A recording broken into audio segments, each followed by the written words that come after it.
We stand at the birth of a new millennium, ready to unlock the mysteries of space, to free the Earth from the miseries of disease, and to harness the energies, industries, and technologies of tomorrow.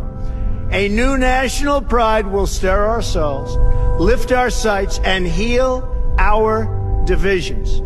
It's time to remember that old wisdom our soldiers will never forget, that whether we are black or brown or white, we all bleed the same red blood of patriots.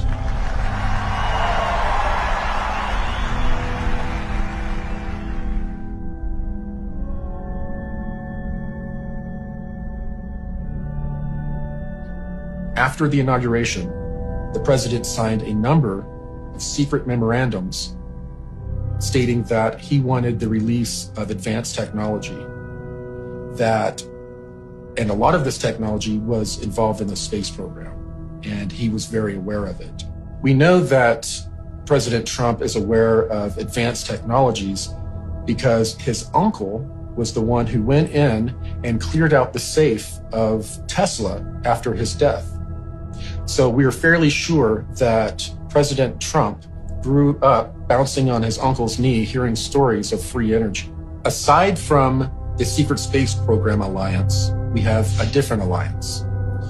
It is made up of all of these countries that have been fighting against this cabal for 50 years or so. It is also made up of various military groups that have broken away from the cabal, such as elements of the United States military intelligence groups have broken away and have been participating with a lot of other breakaway groups in trying to overthrow the cabal who took over the United States back in the 1960s, around 1963. This alliance, Earth Alliance, began to get more and more organized. And they got organized to a point to where some of them approached some generals and told them that they wanted to do an open coup in the United States. These generals decided they would make one last ditch attempt to get rid of the cabal legally. And that's when they approached Trump, allegedly, to run for president and allow them to legally get the country back, basically. The Alliance is an international group. It is a confederacy.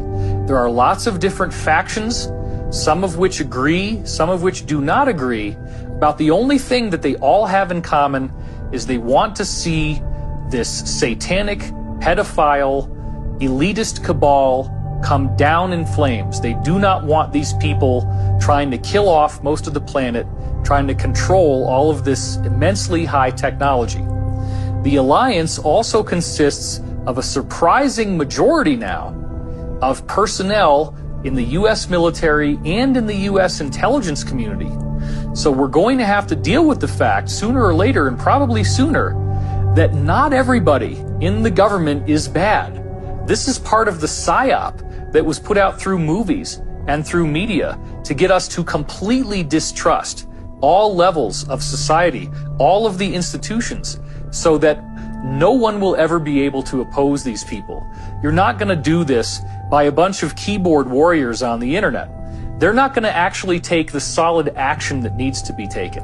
What you do need to see is what we now are counting up in August 2018 as 45,000 sealed indictments. Now, this is on the official U.S. government court record. You can go to the pacer.gov website, which lists all of the lawsuits and all of the indictments filed in all of the different districts in America, and just count up the sealed indictments. The official count, the undisputed count, is 45,000, and the normal number for any given year is approximately 1,000. Now, this is a very, very big story that people are really not seeing exactly how awesome this is. Let's talk about what do you have to do to get a sealed indictment. Okay, a sealed indictment is the result of a secret grand jury proceeding. Now, what is a secret grand jury? A secret grand jury requires a panel of 12 to 23 U.S. citizens who are then given information and testimony from a prosecutor. The prosecutor is prosecuting a particular individual who is not invited to the proceedings, has no idea this is going on. And in legal terms, that's called ex parte. So he or she is testified against by the prosecutor, and then the jury has to decide if there is sufficient cause to prosecute this person with a crime, in which case they file a sealed indictment. The indictment stays off the record. You don't get to know the person's name until they unseal it, at which point the person is immediately arrested. And then they get to have the regular trial by jury with a judge. But you have to understand that the prosecutor is either a federal U.S. attorney, a county district attorney, or a state attorney general. These are big, big league players. This is not some attorney that you hire in Podunk, okay? These are major players creating major indictments. And the reason why they do it this way is that they're prosecuting organized crime. Typically, that's what it is. They're prosecuting a larger ring where they can't indict one person at a time. They have to get all their ducks in a row. They have to line it all up so that when they unseal the indictments, everybody gets arrested at once, and there's no ability for them to tip each other off that something happened so that the rats can flee off of the sinking ship. They all get nailed at once.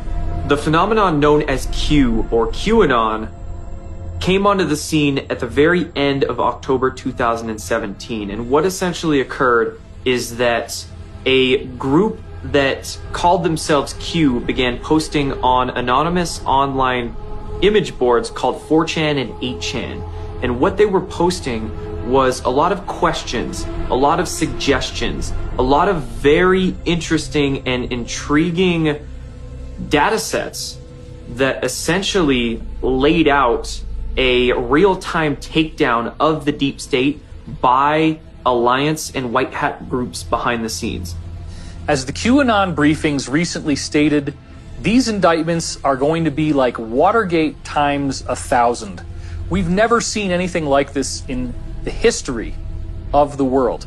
Some of the most recent QAnon briefings, which our insiders have told us is coming from the Alliance, have said that there are many, many figures in the controlled mainstream media who are in these indictments as well.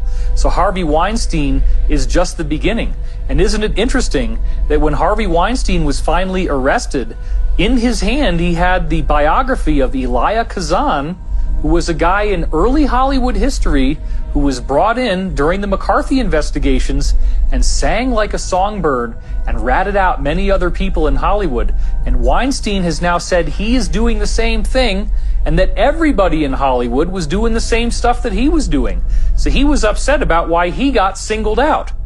So once these indictments become unsealed, this will be the fulfillment of the mass arrest scenario that I have been leaking on my website since 2009. The only two indictments that we've had unsealed so far involved the cult group NXIVM, the founder of NXIVM, Keith Raniere, and one of his understudies, the actress Allison Mack. These are the only two unsealed court records so far. And their unsealed indictments actually labeled child sex trafficking on them. And NXIVM has found to be a hotbed of cult activity, of ritual abuse, and of child sex abuse even. So if these are the only two records that have been unsealed so far, and they are taking down names of this caliber with charges of this caliber, we can only imagine what the rest of these unsealed indictments are going to show us. This is nothing new. It didn't start with the QAnon briefings, has nothing to do with who's president of the United States right now. This is a decades-long effort in the making, and they have tried and tried and tried in various ways to get this to work. They've had consistent failures, and now they're being much more systematic and much more methodical. It's all going to be done legally. All of the indictments are totally bona fide. And it's just that once this finally happens, it will be something we have never seen before in all of American history. A true second American Revolution.